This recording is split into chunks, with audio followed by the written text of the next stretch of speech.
Hey everybody, welcome back to Takes. It's October 30th, one day before Halloween. But there's a lot on our plate today. The NBA season has a lot of great storylines. UNC basketball has some recruiting news. UNC football also has some recruiting news and some football as well. And the NFL, the trade deadline ended today at 4 o'clock. So there are definitely some deals that we'll be going over. And let's start there. The big moves, the biggest position, it seems like, of need around the NFL was the wide receiver position. Last week, Amari Cooper was dealt off for a first-round pick to the Cowboys. Golden Tate was dealt today to the Eagles. Third-round selection involved Demaryius Thomas to the Texans for a fourth-round pick. They also swapped sevens. And then Ty Montgomery was sent from the Packers to the Ravens for a seventh. He just wanted to move on, and the Packers wanted to move on from him as well. That will create more of a role for Aaron Jones going forward for fantasy players. But David, what are your takeaways from the trades? Then the big news that happened today. There's also Dante Fowler got moved to the Rams as well. Yeah, talking about the Rams one, actually, I think that one's very important. I don't know how strong the Rams pass rush was. Dante Fowler hasn't exactly had a great season so far, but he's definitely going to add some pressure on that already stacked defensive line with Aaron Donald and then Ndamukong Suh. I think that's probably one of the more notable trades that happened. But also Demaryius Thomas to the Texans. You got to think this Texans team, they're finally healthy minus Will Fuller getting hurt. But if you add Demaryius Thomas and DeAndre Hopkins, that's probably the best wide receiver duo in the NFL right now. I mean, just off of that, I mean, we know the potential Demaryius Thomas has. He definitely has fell off a little bit since Peyton has been gone, but it isn't even because of him. It's because, I mean, they've had Trevor Siemian at quarterback. Case, he's been very inconsistent this year. But Demaryius Thomas going to the Texans, I think, is a very noteworthy thing for us to take note, because this Texans team is going to be much more explosive on offense than they already were.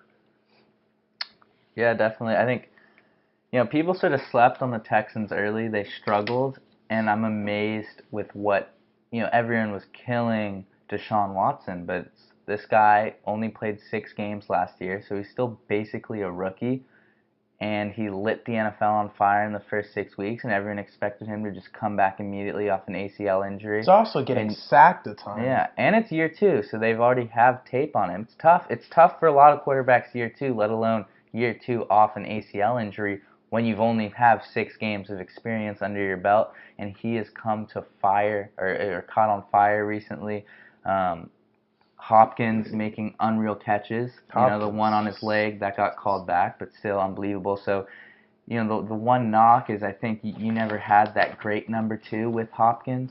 You had Will Fuller, who was a nice piece. Will Fuller can make plays. He's definitely a much better 3. But yeah, he's inconsistent. Like he's a really great 3, and iffy 2 just because of consistency. But you put DT opposite Hopkins, that's a dangerous duo. Oh, and Lamar Miller in the backfield. I mean, that just opens up so many more things. They're a really good team. I'm not sure how the Rams are able to get all these pieces in there. They just add these guys on defense. They just paid Aaron Donald. They got in Suh.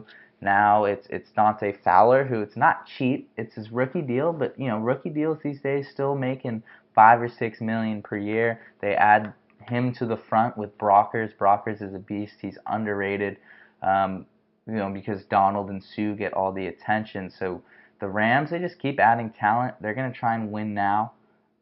They're doing everything they can, and they're undefeated. So, they got to be the favorites with the Chiefs, with New England, to win the Super Bowl. So another really nice trade. You remember pass rushers. That's how you seal the deal, because the Rams offense puts up so many points with Gurley. I mean, they're literally unbeatable because they can throw the ball so well. They can build a big lead. Then they have a pass rush on defense. And then when they have the lead, they can run the ball because they have Todd Gurley. So they are pretty much... And then their secondary has gotten stronger. I mean, with Marcus Peters. Yeah, Marcus Peters and Johnson. I mean, this team is just ridiculous. This is a cheat code. I feel like Chiefs-Rams meeting is going to be a very interesting one to watch. I mean, the Chiefs' defense is nowhere close to the level the Rams are at. Game of the year, probably. But their offense, I feel like it's a little bit more creative. Definitely, I don't know about talent. It's pretty much similar talent-wise. Maybe a little bit more of an edge to the Chiefs for talent because of just Tyreek and Kelsey. I mean, also I think Mahomes is a lot more talented than Goff. But it's tough to say Goff is the worst quarterback just because Mahomes is so young. But yeah, the Rams, I mean, Goff is still playing at a great level right now. I mean, this Rams team is just ridiculous. I don't know. I don't know who could stop them, honestly. Yeah, and then there's also the wide receivers were the main people getting dealt today. Remember, Josh Gordon was also dealt to New England earlier in the season for a 5th-round pick. There was a rumor last night that he was benched, but ended up being false. It's interesting looking back on it. Amari Cooper was dealt for a 1st-round pick. Like, you think, what the hell were the Cowboys thinking? Yeah, Golden Tate was got for a 3rd-round pick. And if you're the Cowboys, I understand giving the 1st-round pick for Amari Cooper because of the fact you need to know, and we talked about this last week, you need to know what Dak Prescott is. Is he going to be that guy that you're going to give more than $100 million to next offseason? And Amari Cooper will help you figure that out. Mm-hmm. But if you could have got Golden Tate or Demaryius Thomas for a 3rd or 4th-round pick, they're as good as Amari Cooper is this year. I get it, Amari Cooper's 24 years old, and Tate and DT are old. But this trade is as big of a part as finding out what you have in Dak this year. And if you can do that by giving up a 3rd or 4th, I'd rather do that than giving up a 1st. Or you bring in Tate and DT and then go for another. I feel like they could have. I mean, even a 2nd round it would have been too steep. But I mean, well, a second, I don't know. I think a 2nd-round pick for Amari Cooper is a really good deal. And this guy's he's going to be a tough player to stop. I mean, Demaryius Thomas for a 4th, for a 4th. That's a steal. DT's old. I think Tate's the best trade that happened today. For a 3rd, Tate's a heck of a player. You can bubble. The Eagles definitely could use a little bit more firepower over there, but yeah, I'm surprised that there's rumors with the Eagles trying to go after Assembly from the Raiders, all-pro left guard. He's returning this Thursday from an injury that cost him the last 3 games. That could have been a move I could have seen the Raiders making, but maybe Assembly. Falcons should be going after that left guard after all the guards we have on. Yeah, IR, God, we have 6 guys on the IR. Falcons. The Raiders are approaching there. They have 2 tackles on IR. We have 2 guards. Miller I think hurt. Same side. We have Levitri and Fusco. Fusco broke his ankle. Yeah, that's tough. Yeah, we got Marshawn. Oh, yeah. We could have used Marshawn because Marshawn doesn't fumble the football. We would have won. Oh. Doug Martin. Oh, man. It's tough stuff, man. Martin played well, but you got to play Rashard more. Yeah.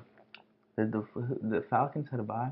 Yeah, we had a bye this week, so that's what I thought. I was watching a bunch of games I really didn't give a shit about. But watched the Chiefs game. Mahomes is he's just a cheat code.